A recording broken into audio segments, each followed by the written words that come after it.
Hello again. So far in these videos we've looked at the overhand knot, and we've also looked at the barrel knot, which is an overhand knot but with a second loop like that.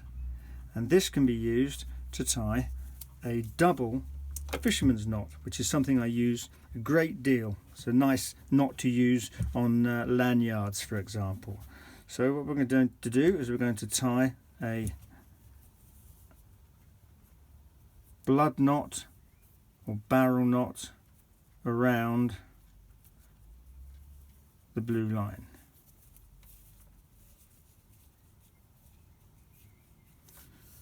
And the easiest way is to flip it around. We're going to do exactly the same thing on the other side. Back over its own standing part, and again, and through, and dress that up nicely. We now have a barrel knot, two barrel knots, and they slide up nicely against each other like that. It's a lovely, neat, strong way of joining two lines. And if you leave a tag end, very, very easy to adjust for an adjustable lanyard, for example.